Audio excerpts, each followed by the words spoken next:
আসসালামু আলাইকুম প্রিয় দর্শক, একটা ছোট্ট খবর দিয়ে আজকে আলোচনাটা করতে চাই। ঘটনাটা আহামরি কোনো বড় ঘটনা নয়, কিন্তু এটা নিয়ে আলোচনা করছি এই কারণে যে এই আলোচনাটা থেকে শুনলে আপনি ধারণা করতে পারবেন আমাদের দেশটা কেমন চলছে, আমাদের সমাজ কীভাবে চলছে এবং আমাদের সমাজের সামাজিক দৃষ্টিভঙ্গিগুলি কী, বিশেষ করে দুর্নীতির বিষয়ে সরকার কীভাবে চলছে, এসব সম্পর্কে একটা ধারণা আপনি পেয়ে যাবেন। আবার হয়তো এমনও আপনি বলবেন এগুলো নতুন করে বলার কী দরকার, এগুলো তো আমরাও জানি। আগে ঘটনাটা বলি, শুনুন। ঘটনা হলো, আমাদের যিনি শিক্ষা উপদেষ্টা চৌধুরী রফিকুল আবরার, মানে উনি সকলের কাছে CR আবরার নামে বেশি পরিচিত। উনি বিশ্ববিদ্যালয়ে একজন শিক্ষক ছিলেন। ওয়াহিদুদ্দিন মাহমুদ যখন নাকি ক্লান্ত হয়ে শিক্ষা মন্ত্রণালয়ের দায়িত্ব পালন করতে পারলেন না, তখন ওনাকে নিয়ে আসা হলো উদ্ধারকর্তা হিসাবে। উনি উদ্ধারকর্তা হিসেবে এসে কি করেছেন এখনও টের পাইনি ভাই। বরঞ্চ জগন্নাথ বিশ্ববিদ্যালয়ের ছাত্রদের আন্দোলনের সময় ওনার অনুপস্থিতি অনেকেই চোখে পড়েছে। যাক, সেটা অন্য কথা। উনি দুদিন আগে সাংবাদিকদের সঙ্গে একটা মত বিনিময় করছিলেন। গত বুধবারের কথা বলছি। বুধবার HSC পরীক্ষা এবং অন্যান্য বিষয় নিয়ে সাংবাদিকদের সঙ্গে একটা মত বিনিময় সভায় উনি বসেছিলেন। বসে উনি দুর্নীতির একটা চিত্র সবার সামনে তুলে ধরেছেন। আমি আগে বলি উনি ওখানে কী বলেছেন, এটা বললেই আপনারা বুঝতে পারবেন। উনি বলেছেন, একটি বড় পদের পদায়নের জন্য আমার কাছে তদবির এসেছিল। তার জন্য প্রথিত যশা একজন ইন্টেলেকচুয়াল বুদ্ধিজীবী তদবির করেছিলেন। পরে তার বিষয়ে খোঁজ নিয়ে দেখি তিনি ওই পদের জন্য যোগ্য নন। তখন আমরা তাকে প্রত্যাখ্যান করি। মানে একজন ইন্টেলেকচুয়াল একটা বড় পদে মানে পদটা পাওয়ার জন্য ওনার কাছে তদবির করেছিলেন। উনি দেখলেন যে এটা উনি ওই পদের যোগ্য নন, কাজে তাকে উনি আর নিলেন না। পরবর্তীতে শুনুন, এটা কিন্তু ওনার কথা। পরবর্তীতে তিনি অন্য মাধ্যমে আমার সঙ্গে যোগাযোগ করার চেষ্টা করেন এবং সে আমাকে একটা অ্যামাউন্ট অফার করেন। টাকাও আমি বলে দেই, 1 কোটি টাকা অফার করেছিলেন। তিনি যাকে দিয়ে বলেছিলেন তিনি আমার পরিচিত, মানে ওনার পরিচিত একজনকে দিয়ে সুপারিশটা করিয়েছিলেন যে ওনাকে যদি ওই পদে দেওয়া হয় তাহলে 1 কোটি টাকা দেবে। বাট এই যে ওনার যে পরিচিত, যিনিও একটি প্রতিষ্ঠানে রয়েছেন।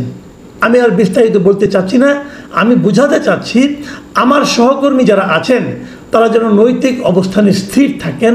আমি পদে থাকা অবস্থায় কোনো দুর্নীতি সহ্য করব না, এই হলো ওনার বক্তব্য।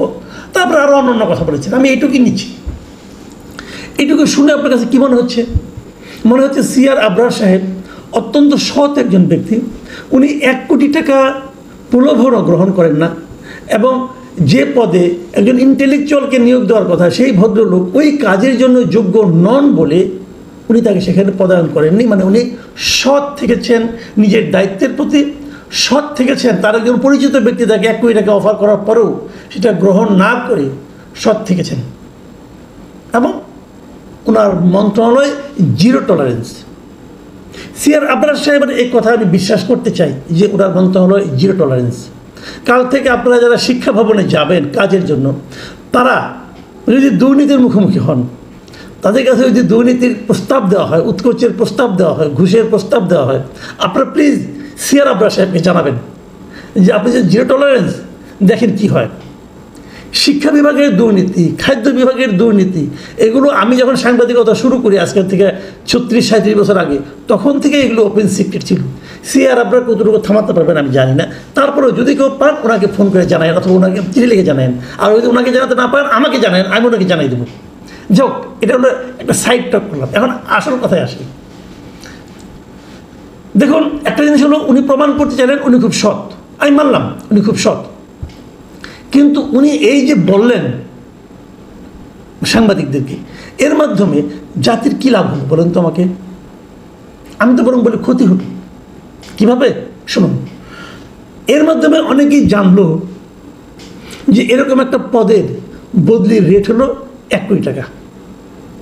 অনেকেই জানলো কিন্তু, এবং যারা হয়তো আরও কম নিত তারা রেটটা বাড়িয়ে দেবে 1 কোটি টাকা, অথবা বিভিন্ন রকম লাভজনক পদে 1 কোটি টাকা দিয়ে অনেকে বদলি করবেন। রেটটা জানা গেল মোটামুটি। এটা কিন্তু থামবে না, 1 কোটি টাকা থামবে না। আপনি কেন বললাম থামবে না, ঠিক আছে বলি শুনেন।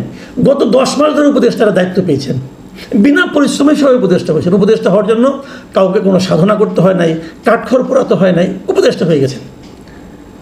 বসে গত 10 মাসে সিআর আপনারা কিন্তু 10 মাস না, উনি অনেক পরে এসেছেন, উনি হয়তো 4-5 মাস হয়েছে এসেছেন। 4-5 মাসে 1 কোটি টাকার অফার পেয়েছেন বলে জানালেন। তাহলে এই 10 মাসে অন্য কোনো উপদেষ্টাকে বলতে শুনেছেন যে ওনাকে 1 কোটি টাকা অফার করা হয়েছে? কেন শুনেননি? অন্য কোনো সেক্টরে দুর্নীতি নাই, অন্য কোনো সেক্টরে লোভনীয় কোনো পদ নাই, নাকি অন্য সেক্টরের অন্য উপদেষ্টারা টাকাটা নিয়ে নিয়েছেন এই জন্য বলা হয় নাই? অন্য অন্য অনেক সেক্টরে তো নানা রকম লোভনীয় পদে বদলি হয়েছে, লোভনীয় পদে নিয়োগ হয়েছে। তাহলে তারা কি টাকার বিনিময়ে নিয়োগটা করেছেন? যে বুদ্ধিজীবী বা ইন্টেলেকচুয়াল 1 কোটি টাকা দিতে চেয়েছেন, ওরকম তো অনেক লোকই আছে। ইন্টেলেকচুয়াল না, তারা তো আরও বেশি দিবে। অনেকে ব্যবসায়ী, অনেক এনজিও কর্মী, এক এনজিও কর্মী যেমন ধরেন ঢাকা উত্তরে মেয়র হয়ে গেছেন, এক এনজিও কর্মী ঢাকা উত্তরের মেয়র। কেন, কী বিবেচনায় কেউ জানে না, কিন্তু হয়ে গেছেন। কেন? উপদেষ্টা চেয়েছেন বলে হয়ে গেছেন, কোনো কিছু বিনিময় ছাড়াই হয়ে গেছেন। এখন তো সন্দেহটা বাড়তেছে। আচ্ছা ঠিক আছে, তাহলে তারা কেন প্রকাশ করলেন না? তারা কেন প্রকাশ করলেন না আমি জানি না, কেন প্রকাশ করলেন না। আচ্ছা আর একটা কথা বলেন তো, একটা বদলির জন্য যদি 1 কোটি টাকা হয়, 1 কোটি টাকা দিয়ে কেউ একটা পদে যেয়ে বসলো, কেন, কী লাভ? তার মানে উনি ধরে নিয়েছেন এই 1 কোটি টাকা দিয়ে উনি যে দিলেন কাউকে, দিয়ে যে বদলির আদেশটা পেলেন, পাওয়ার পর ওই পদে এই টাকাটা আজকে উনি ইনভেস্ট করলেন। মানে 1 কোটি টাকা উনি কয়েক মাসের মধ্যেই পেয়ে যাবেন। কারণ এই গভর্নমেন্টের মেয়াদ কতদিন হবে কেউ জানে না, কিন্তু এটা ডিসেম্বরে হতে পারে, তার আগেও চলে যেতে হতে পারে এদেরকে, অথবা বড় জোর জুন। আমি যদি জুনটাই ধরি তাহলে 1 বছর, তারপরে 1 বছরের মধ্যে উনি 1 কোটি টাকা ইনকাম কিন্তু করবেন, 1 কোটি টাকার বেশিই করবেন। কারণ 1 বছরে 1 কোটি টাকা ব্যাংকে রেখে দিলে তো কয়েক লাখ টাকা লাভ আসবে। তাহলে 1 কোটি টাকা দিচ্ছেন কারণ এখান থেকে 10 কোটি টাকার চেয়েও বেশি উঠিয়ে নেওয়ার জন্য। কার কাছ থেকে উঠিয়ে নেবেন? কোনো একজন অধস্তন লোকের কাছ থেকে উঠিয়ে নেবেন, যার কাছ থেকে উঠিয়ে নেবেন উনিও ইনভেস্ট করবেন, উনি আবার কার কাছ থেকে উঠিয়ে নেবেন? আলটিমেটলি শেষ পর্যায়ে যে আমাদের সাধারণ মানুষের কাছ থেকে সেই টাকাটা তারা উঠিয়ে নেবেন। দুর্নীতি কিন্তু একটা চক্রের মতো, উপরে থেকে ধীরে ধীরে নিচের দিকে নামে।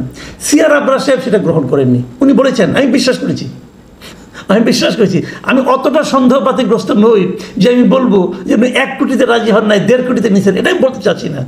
আমি ধরে নিচ্ছি উনি নেননি। তাহলে উনিও তো বন্ধ করলেন। অন্য অন্য সেক্টরে, শিক্ষার বাইরে অনেক লাভজনক অনেক পদ আছে, সেগুলোতে কী হয়েছে? তাহলে আমি তো ধরে নিচ্ছি ওই সমস্ত পেশার লোক হয় অসম্ভব রকম সৎ, অথবা ওনারা নিয়েছেন। আচ্ছা এখন আমার প্রশ্ন হলো কি, এই যে কথাটা উনি বললেন, এতে কি এ ধরনের প্রবণতা থামবে? থামবে না, এ ধরনের প্রবণতা চলতে থাকবে। থামতো কিসে বলেন তো? থামতে হলো ওই কারণে, দেখেন উনি কিন্তু ওনার বন্ধুর নামও বলেননি, ওই ইন্টেলেকচুয়ালের নামও বলেননি। কেন বললেন না কেন? ওনাদেরকে ফেভার করলেন? ওনাকে তো ফেভার করতে বলা হয় নাই। ফেভার করা তো ওনার দায়িত্বের মধ্যে পড়ে না, পড়ে কি? পড়ে না তো। আপনাদের মনে আছে একবার ক্রিকেটে একবার আমাদের এই সাকিব আল হাসানকে একজন জুয়ারি ফোন করেছিল। এই ফোন করার কথাটা উনি আইসিসিকে জানাননি বলে ওনাকে কিন্তু সাসপেন্ড করা হয়েছিল 1 বছরের জন্য। তার মানে সাকিব আল হাসান বলছিলেন যে আমি তো টাকাটা নেইনি, আমি তো অফারটা গ্রহণ করিনি, এটা যে বড় অপরাধ, এই অপরাধ উনি করেননি। কিন্তু এই যে ফোন যে করেছিল এই কথাটা উনি বলেননি বলে এটার জন্য তাকে সাসপেন্ড করা হয়েছিল 1-2 বছরের জন্য। হয়েছিল তো, ওটাও অপরাধ। তো উনি নামটা বললেন না কেন? উনি বলবেন যে আমি তো বলে দিয়েছি আমার কাছে এসেছিল। না, এটা কিছু প্রমাণ করে না, এটা কিছু বোঝা যায় না। আপনি বানিয়ে বলতে পারেন, আপনার নাম বলেন। নাম বললে হয় কি সেটা আমি বলি। যিনি অফার করেছেন তার নাম সবাই জানলো, এবং এরপর ফার্দার যেহেতু জানলো উনি সামাজিকভাবে ক্ষতিগ্রস্ত হবেন। এরপর আর কেউ কোনো রকম এরকম অফার নিয়ে অন্য কোনো উপদেষ্টার কাছে যাবেন না ভয়ে, যদি বলে দেয় তাহলে তো আমি শেষ। এবং ইন্টেলেকচুয়াল নামটা বলে দেন, বললে কী হবে? ওই ইন্টেলেকচুয়াল যে বদ মতলব নিয়ে আপনার কাছে গিয়েছিল, ওর বদ মতলবের একটা সাজা উনি পাবেন সামাজিকভাবে। সবাই জানবে উনি এই কাজটা করেন, এবং ওনার ইমেজ নষ্ট হয়ে যাবে। ওনাকে লোকে তখন আর ইন্টেলেকচুয়াল বলবে না, ওনাকে লোকে আর তখন বুদ্ধিজীবী বলে ভেবে শ্রদ্ধা করবে না। তার জন্য এই অপমানটা প্রাপ্য। তাদেরকে এই প্রাপ্য অপমানের হাত থেকে সিআর আবরার সাহেব রক্ষা করেছেন। আমি সিআর আবরার সাহেবকে তো ভালো মানুষ বলবো না, আমি তো বলবো না কি ভালো মানুষ, কেন বললেন না উনি?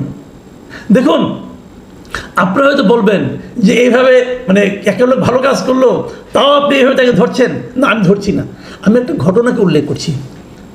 দুর্নীতি যখন সর্বব্যাপী হয়ে যায় না, তখন একটা ছোট দুর্নীতিকেও মহৎ কাজ মনে হয়, যেটা নাকি সিআর আবরার সাহেব করেছেন।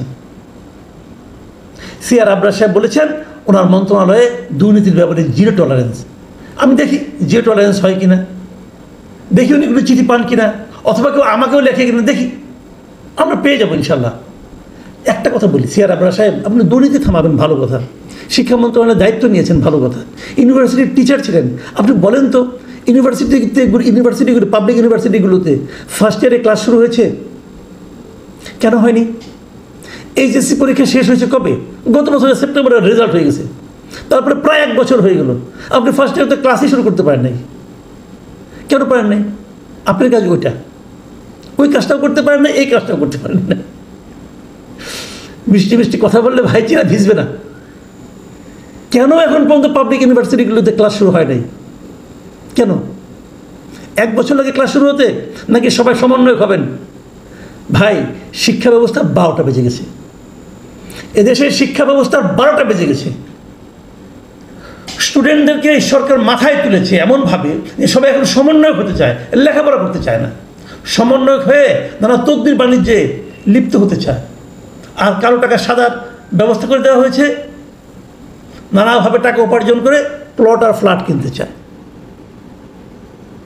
দেশের অবস্থা ভালো না। সিআর আবরার সাহেবকে আহ্বান জানাবো, নাম দুটো প্রকাশ করে দেন, দেখি আপনার কতটুকু বুকের পাটা আছে আর কতটুকু মেরুদণ্ড সোজা আছে, তাহলে বুঝবো আপনি দেশপ্রেমিক। নয়তো এগুলি বাগাড়ম্বর, এগুলি জাস্ট মানুষের মধ্যে চমক সৃষ্টি করে একটা প্রয়াস, আর কিছু নয়। প্রিয় দর্শক, এখানে পর্যন্তই। আল্লাহ হাফেজ।